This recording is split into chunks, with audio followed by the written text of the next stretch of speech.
It's Justin, And it's Courtney. and welcome to Made for Mondays. We've changed our location. So we've gotten like a few DMs, Hmm DMs, um, loving the couch in the background. So we were hmm like, okay, since this is the star of the show, let's just make it a part of the show. And so we're here. So So, it's Courtney, Justin, and the white and the couch. white couch, more of a cream, Look at cream couch. cream. Welcome to Made for Mondays. Really more of our Christmas edition. We had an episode last week. We had audio issues, and so I apologize for that. So our episode didn't come out, but we had a really good conversation then. Yeah, what were we And talking about? we were talking about like the likability trap. Oh, Right. And so, but no, today we're engaging with, well, Courtney will tell us in a second. But it is almost Christmas time, and I we're a love your week, sweater. yeah, we're a week from Christmas in my mind. And so, with that, to start off our icebreaker today, what is your favorite Motown Christmas song? Ooh. Oh, my son is mouthing to me Rudolph the Red-Nosed Reindeer. I played that for him for the first time by The Temptations. Mm-hmm. Rudolph, that like when it hits that classic Rudolph. I like that, but then I also love Santa Claus is Coming to Town. I'll The give you that, Jackson Jackson 5. 5. Yeah, that was a Yeah. good one. Church I grew up, so New Covenant, the male chorus would sing every Christmas. Every Christmas. And good old deacon would get up there in my mind. Merry And there was one guy who was a Christmas. baritone. I can't remember his name, but he was a baritone. And he had that one verse. Silent And then as I look around. all the people go crazy. Oh, because the men are singing in church. Right? That's why. Ah! So that's it. I don't know what your favorite in the comments, whether you're on YouTube or if you're watching this on TikTok, whatever it is. What is your favorite Motown Christmas song? Shout out Black owned. Motown Christmas Before the song. mess and the drugs, before all of that, what's your favorite Motown Christmas song? Court, what are we talking about today? What's on your mind today? So I was having a conversation with a sort who's a psychologist, Mm-hmm. and we were talking about how words are so overused in today's culture, Mm-hmm. especially in this generation, like the Gen Z, especially generation, Mm-hmm. about like trauma and boundaries, right? And Mm-hmm. I thought it'd be really cool to talk about it here on the podcast, but more specifically going down the line of boundaries, right? So Mm-hmm. talking about boundaries versus rules versus defiance. That's real. And I don't think that we as a culture have adequately processed the difference, Yeah. know the difference. And I think that some of these words that are buzzwords have become overused in today's, like, and as a coach, the power of boundaries Mm-hmm. and the power of trauma and understanding your trauma is huge. Yeah. But really, like, not judging people's trauma, but what really is trauma, Mm-hmm. what really is boundaries, and how do we navigate through them. And I That's thought we real. could like talk about how these things have kind of come into our world, have messed up our working spaces, Yeah. have messed up our relationships, but have also helped too, I think, Yeah. in some ways when they're That's so used real. correctly. Yeah, I believe that your worst enemy is your arrogance and your lack of control. Yeah. And so boundaries then become the antithesis to that, right? So that if my arrogance, literally building myself up bigger than what I really am, because I think we need to have a healthy ego, but too much ego without compassion leads to arrogance, right? And I think there must be a level of control. And so the antithesis to that is then like you need boundaries, right? Yeah. And so I think it's great. I think you have to draw your lines with a sharpie. Right. I think you have to draw that line with the sharpie.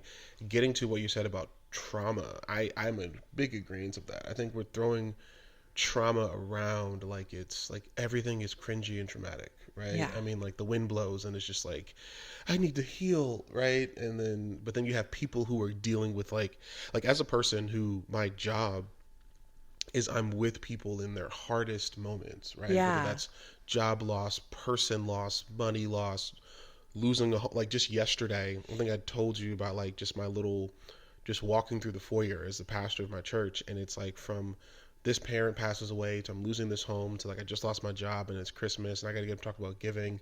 This a deacon was there from another church who just lost their pastor and didn't know what to do, and came to us for help. And it's just all of those different pieces. There's actual trauma, and then Yeah. there's like you feel inconvenience, like like.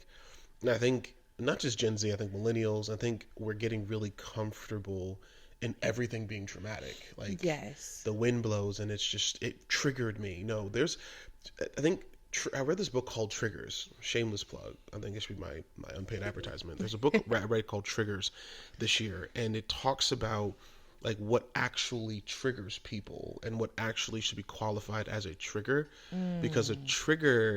a real trigger elicits, like, there's actually good triggers. Yeah. We don't engage, not we don't. I think we have to engage with those more so and name it. That like there's moments that like Christmas right now for a lot of us is a good trigger. Right. I think Christmas for some of us might be a bad trigger, Right. but that triggers the response, the emotions that come from that trigger, is then what then leads to whether or not that's reminding you of a negative experience, which could be traumatic, and that's like abuse and neglect and loss and like and like really really negative experiences. But the wind blowing or your boss sending you a bad email is not traumatic. It's correction. It's Right. inconveniencing, and I think we're not giving room to actual traumatic experiences because everything is trauma.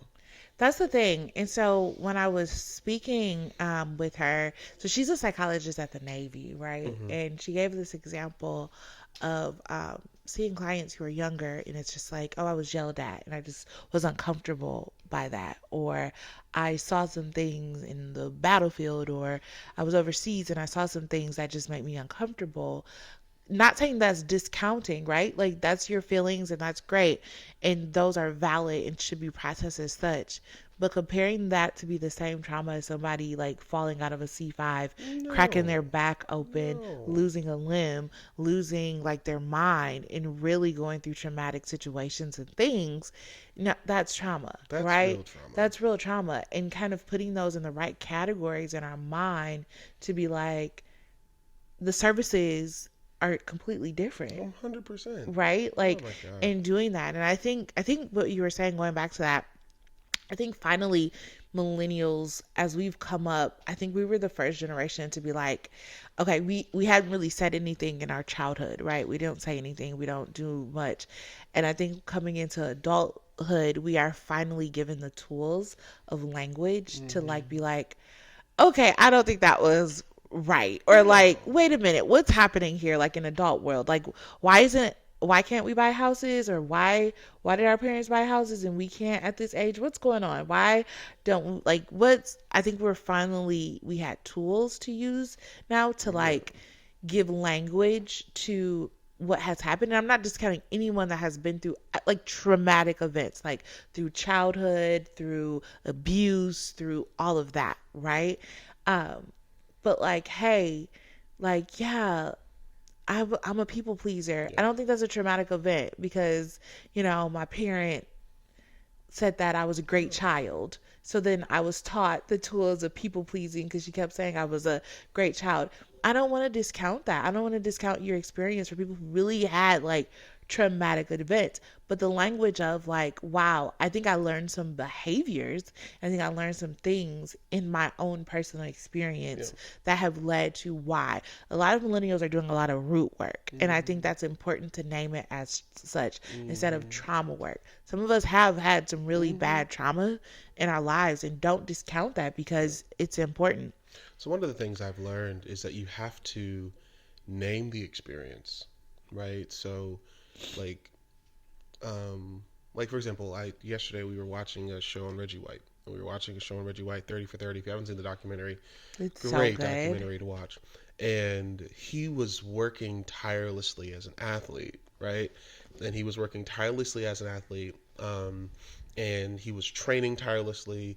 And the thing is, I saw his body size, and he was 6'6", 280, right? Uh-huh. And I am 6'6", 300, right? And when I played football at the time in high school, I was 6'4", probably like 320, 325, right? Probably 330 actually, but 6'4", 330. And I was a big kid playing football. And it made me think of, I was like, man, I wish I had my work ethic now. I mean, then that I have now, Mm. right? That watching him was triggering, not in a way that was like traumatic. It was like, Mm. man, dang. But then the healthy part of me, watching that 7 years ago, would have been like, oh, I'm terrible. My whole life is over.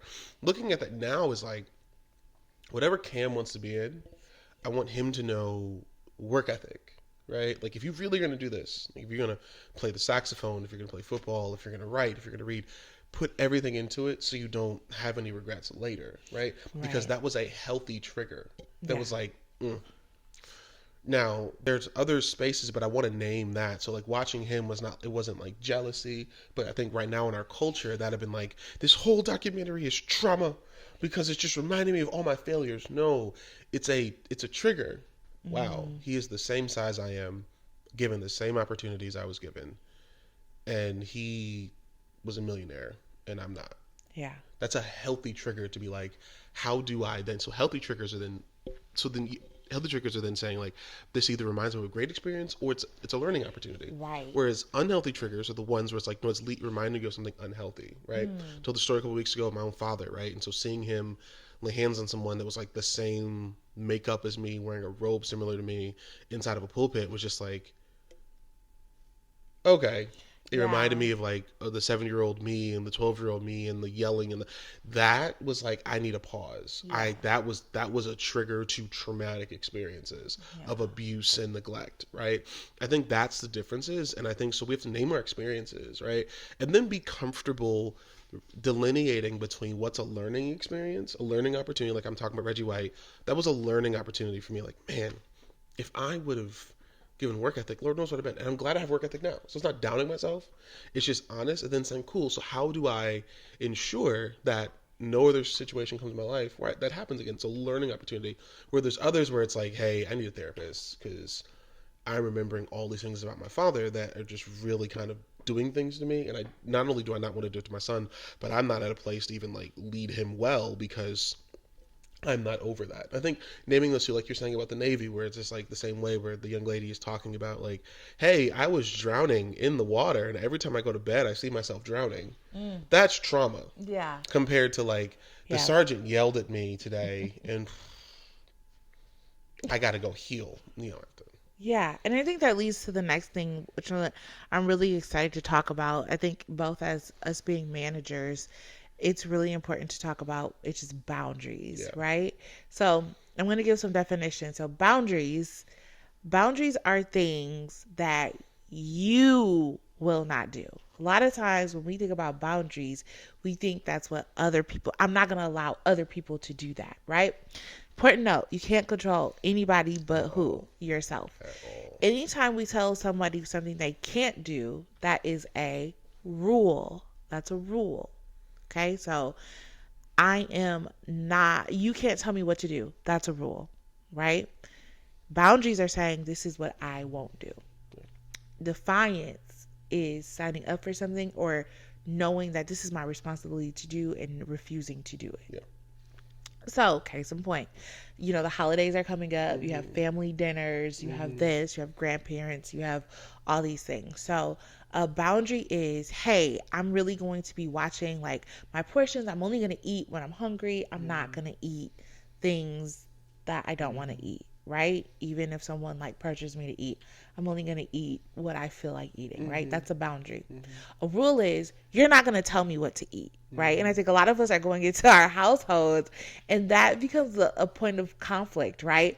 Hey, we're going home because now we have language, right? And now we have this and like, you're not, mom, I know you want me to eat and I know you're happy to see us, but you're not going to tell me what to eat. You're not going to do this. You're not going to give my kids hugs. You're not going to do this. You're not going to do that, right? Like Mm-hmm. people don't take the rules. Nobody really likes rules that much. For And so saying, what happens is people like myself. So with that, one of the things I'm still trying to reconcile and get over, and you've been helpful to name it for me, is I'll beat myself up before letting anyone else beat me up. So then it's like, if I know you're going to bring in a bunch of rules, I'll just tear myself to shreds. So then you feel terrible about bringing these rules up, right? So like, I've done that in my own church where it's just like, I am the worst ever. I'm fat, I'm ugly, I'm stupid, I'm the worst person in the world, and like XYZ, and I'll just tear myself to shreds. And then you're afterwards like, I mean, geez, like. Oh my god! And I think that's what happens. Like even watching the SNL skit over the weekend with Kate McKinnon, and it was the mom, and it was like, "I'm the worst mom ever. The worst mom ever." She bought him like a car. I'm the worst mom ever. I'm the worst mom ever. I'm sorry. I'll just go jump in the fire right now. They're like, "Mom, oh my god, sorry." Like, but it's because they Well, came that's with like, protection. "You're gonna accept Yeah. my," like, so it was an interracial relationship. You're gonna accept my relationship. You're gonna accept this black guy in our home. You're gonna accept this, Dad. You're gonna accept this, Mom. You're gonna accept this. You're gonna, and it was just like, I'm the worst in It's the, I'm the worst in the world. I'm the worst. Oh my god, no! Like we didn't mean it. And so I think, yeah, I think there has to be a naming. I think okay, with all of that, we don't have the courage to be happy, so we put rules on other people because I'm going to yeah, invite you into my unhappiness, right? that's true. And I'll tear myself down to invite you into my own happiness, right? To get to what you're saying, I think there's no courage to like discern happiness because as you told me all the time, like we have not done a very good job in our personal lives. It's not the scriptures, personal lives of delineating between joy and happiness. So we don't have the courage to be happy. So then we're just doing everything to manage unhappiness. Yeah. And so even so exactly to manage that happiness and now we have the tools and language. So here we are. You we have our boundaries then but we're giving rules. A lot of people think we're giving boundaries. No, we're giving rules and that's the point of like people don't understand my boundaries. No, people don't take kindly when you give them Rules. rules. People respect boundaries. People don't respect because do you respect if people give you like No. 1,000 rules of like No. this is what you won't do Well, look at to football. me? Like, No, this is that's why what you I have won't referees. There's literally do. people hired to enforce the rules. And instead of us playing in the boundaries and playing by the rules, we Right. make a place to stretch them. And there's people who make hundreds of thousands of dollars a year in all of our sports. And so now I want to go into exactly into defiance, right? So using that same analogy, so now we're still at a holiday dinner. Let's say you signed up or you were asked to make your famous sweet potatoes, right? Your sweet potato casserole, I don't know. And you have a special recipe and you said, "Yep, I'll gladly make the sweet potato casserole." And then maybe some things have happened and you're just like, "Oh, I don't believe in sweet potatoes anymore." Or oh, I don't want to do that anymore. I don't like sweet potatoes anymore. I'm Or triggered. I'm like triggered by sweet potatoes now, given the history of sweet potatoes. Oh my So God. I'm not going to do it. My ancestors. I'm not going to do it anymore. Right. And then you just don't come through. That wasn't a boundary. That was That defiance. was defiance. That was withholding, Defiance not would be not communicating in enough time and not we can't say oh you didn't respect my boundary to know what I believe in. No, communicating that I don't want to, hey, I'm not eating sweet potatoes anymore, or hey, I found a better recipe, or hey, this is, I just don't think that we should have this, so I did that. But just coming and not coming through with what you signed up for. And we see this a lot in jobs, right? Like I'm not going to complete this. I just feel like it's in your job description, it's what you are tasked to do, what you set out to do. It could be hard. hmm And so you want to abandon the mission, but saying that I'm putting up a boundary, I'm not doing that because So it you makes think me uncomfortable and it makes me stressed. No, that's so do you defiance. think our struggle is that we don't have a growth mindset? For sure. I think that we're lazy as a Yeah. culture. Like, I really want to put out a book about like the lazy, busy person. Like, we are always thinking of ways to get the maximum while doing the minimum. I think we yeah. And I've been there. It wasn't until I well one wrote the book Necessary Endings and then wrestled with things in my own life where I was like I want to grow. I don't like realizing that there are people on YouTube or Instagram or TikTok that are making 40 like K Sinat, right? Have you heard of him? The Twitch Yeah. streamer makes $400,000 a month Wow. streaming. He has 81,000 subscribers that pay $5 a month for him to stream once a week. He's had Nicki Wow. Minaj on there. He had Offset on there. Like there are people. There's money out there, Yeah. and so 81,000 people pay $5. There's money out there, but for some reason we think that because we make 90,000, or because we make 120,000, or make 150,000, or 200,000 that you made it, Yeah. or 30,000. For some reason, like I've seen people that make it because I got $30 an hour now, and it's like you're still Yeah. hourly. with no, like you're still hourly, like you're still hourly, right? And and or I rent now and I got a new apartment and I got 2 bedrooms or 3 bedrooms now, apartment. I don't own anything. I'm just in this apartment, right? And it's like, or I got a coffee machine now, or I got a kid now, and it's this we got this made it complex, and then socials have not helped, and neither, and honestly neither have like churches, man, and not just churches but coaches and counselors and therapists, because we're all just trying to make it. Right, and how easy it is but to see people like Case and I are out there, $400,000 a month, Yeah. destroying another YouTuber that played football at UCF, got kicked out because he was all on social media, is making more money as a YouTuber than NFL players are making. It's crazy. And so there's so much money out there. There's so much access. Like there are like Will Smith after the whole run in with Jada, and people were like, "What's your opinion?" And when he zoomed out and showed like the entire world, there's a book I finished reading this year. If you want to see the books, by the way, I read this year. I read 48 books this year. Wow. Yeah, I know, 48 books. I think I read 8, maybe. I'm trying to get to 70. Stretch. That's my goal. My goal is 70. So Richie Norton in his book Anti-Time Management, his last chapter was probably it's a chapter I remember the most. And Richie Norton said in his last chapter a couple things. Number one, he said, "Don't let this book end and you don't apply anything in the book." Like it's the whole thing of the book of James. Like, don't be just readers of the word, be doers. Then he said, "The world doesn't revolve around you." He said, change your map, and if you take the world, the map of the world, and normally we start the whole world where we live. So when I lived in Wisconsin, I remember in high school, like, go get the globe. And the first place you went to, Wisconsin. Boom. So the tilting of the world was on Wisconsin. When you realize that people that live in Southeast Asia, people that live in Africa, the world revolves around Africa, around Asia, right? Around Europe. We have to change the map. There are 321 billion people in the world. Yeah. And we think we've made it because we got $30 an hour. We think we've made it because we got 60 grand a year and 90 grand a year. I think one of the areas of my life where I no longer was beholden to opinions, or like you even mentioned, like, I know this will go out, but like normally church business meeting weeks, I'm like stressed out to high heaven. Like the whole world is over. I'm like literally ready to kill someone. I'm gonna like, and talk, yeah, but down. This year I'm just like, I've been through enough this year in the last 2 years of my life that honestly, if the Lord don't do it, it ain't gonna get done. Hey, and so but it's one of those, but it's those things where it's like I just refuse to allow anything or anyone to have more control or access, and I don't know. I guess I just believe I love that. I think it's the introduction of what you're saying of the value system of what's out there, growth right? Mindset. It's the growth mindset when you value what you have, right? So valuing what you have, you put boundaries around it, right? So like we value our home. So we have a fence around our home. We have a security system. We protect our home, right? Of saying this is what will happen if you enter in, right? Not telling you what you won't do, but if you enter in, these are the things that will happen to you. And I think that that's important too when you're discovering the value system. I think so many people are stuck in like jobs that just don't interest them at all. Like jobs that don't interest them.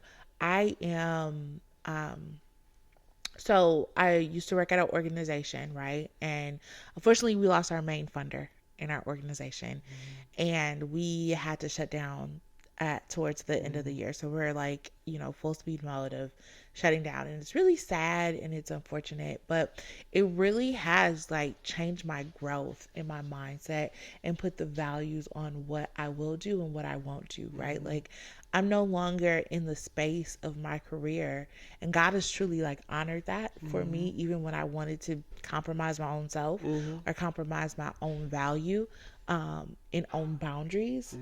But really looking out and saying like, these are the things I don't like, or these are the things that I'm just not willing to compromise on at this stage in my career, right? Or things that I want or things that I don't want, or time of work that I don't want. And it's when you submit those things to God, once you realize that God is your boundary and your protection, and that there's no one that could ever disrespect me or cross that boundary. Mm-hmm. That's one thing as a Christian and as a Christian person that navigates, know with the gift of God and the Holy Spirit, no one can disrespect me or cross my Yeah. boundary. Does that make sense? Yeah. So I don't have to put up rules for you because now I know better the next time. Yep. You wasted my time the first time. There will never be a next time. That's it. And so that is my boundary, right? One of the areas I struggle is because of the seat that I sit in, and there's the boundaries, and then there's like the teaching and trying to be a bigger person, Mm-hmm. right? And then I had to come to the realization, and this is more recent, probably in the last like 3 weeks, where I stopped trying to be everyone's teacher because I'm not. That's That's it. Jesus. My responsibility, and it happened when I was in Milwaukee and I was unpacking this text to preach it and saw that Jesus literally says, like, no, Paul was talking to the church. My job is to equip the saints, not do the work.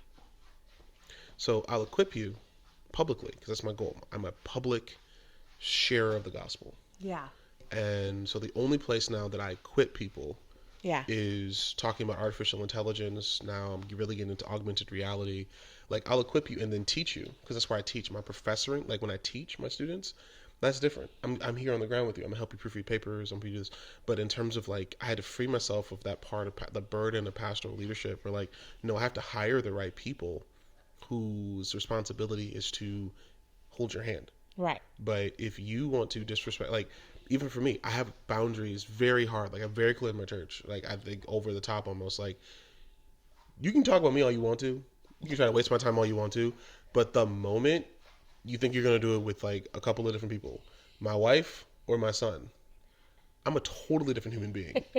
Like, cross It's me. so funny. And so if anybody thinks they have crossed me in any I'm way, done. they're like, please don't tell.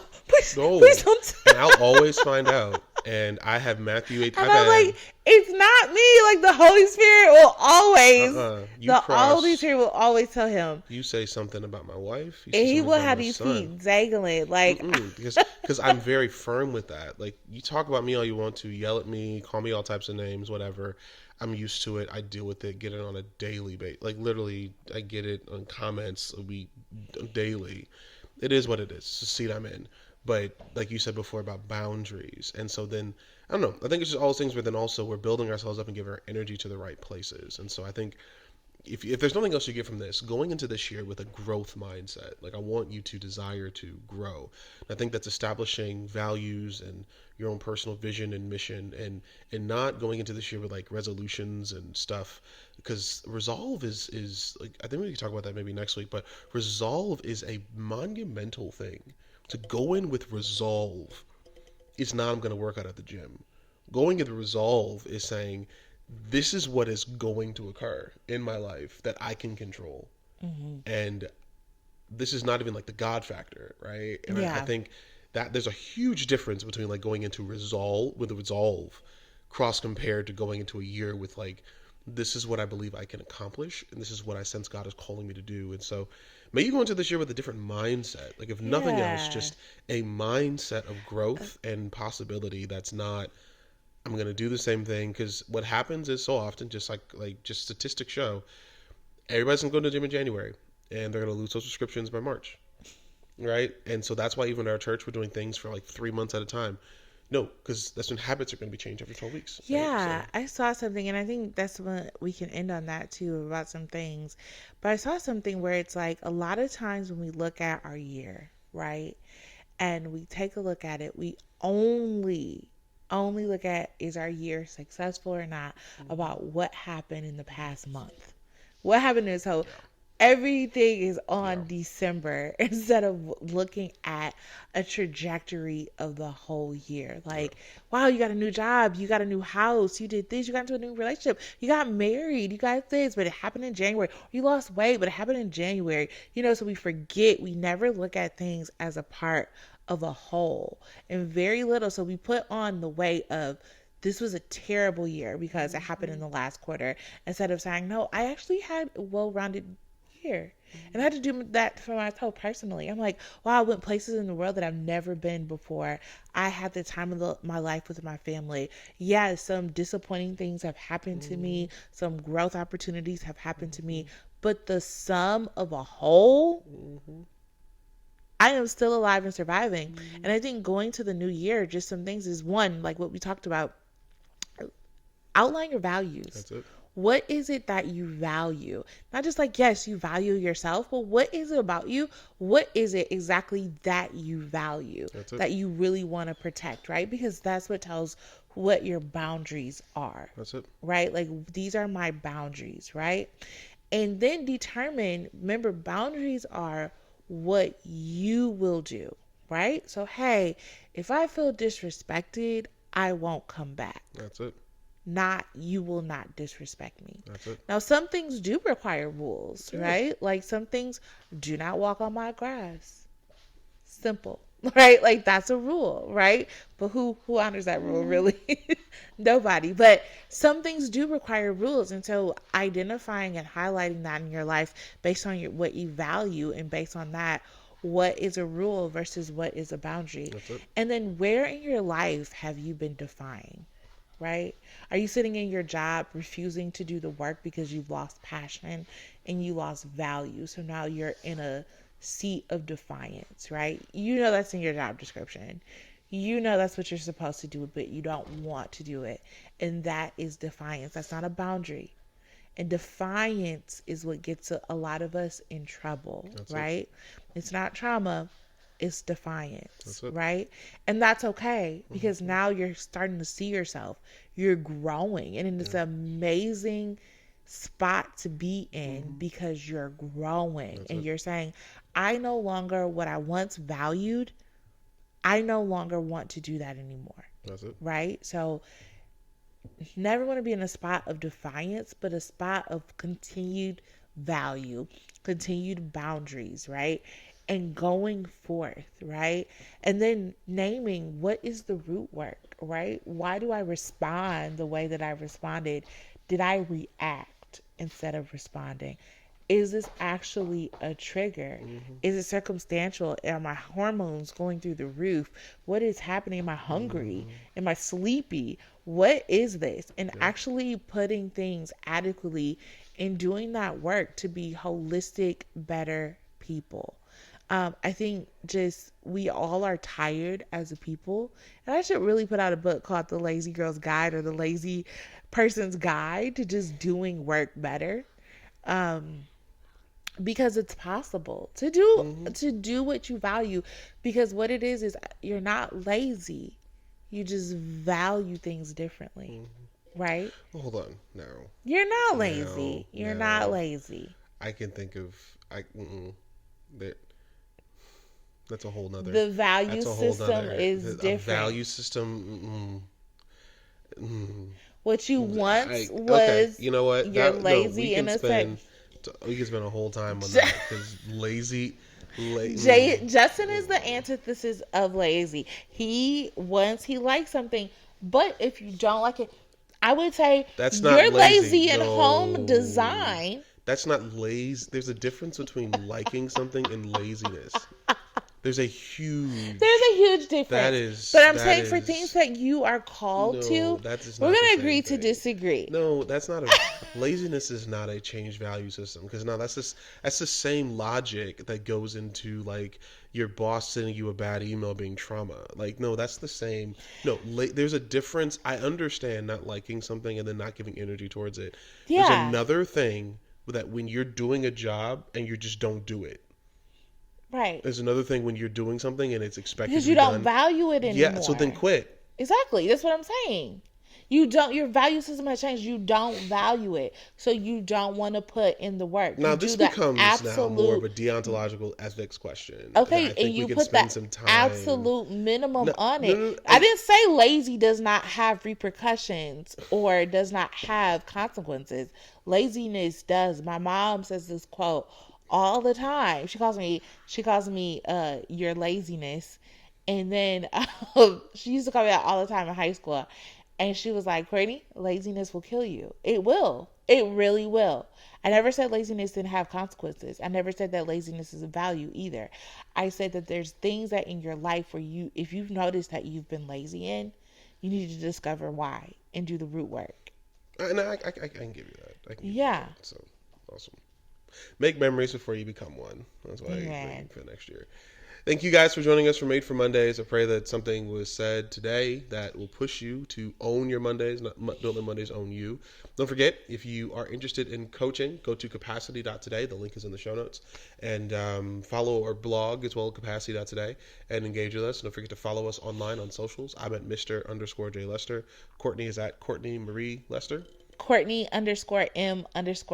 Courtney_M_Lester. And we'd love to connect with you guys online. And don't forget to follow our fun stuff online, where my son and I do a lot of fun things at Brown Dad Boy Adventures on TikTok and Brown Boy Adventures on YouTube. All right. So anyway, have an amazing week and have a great holiday season. We look forward to seeing you next week as we continue to own our weeks and don't let our weeks own us. So God bless you guys. See you. See ya.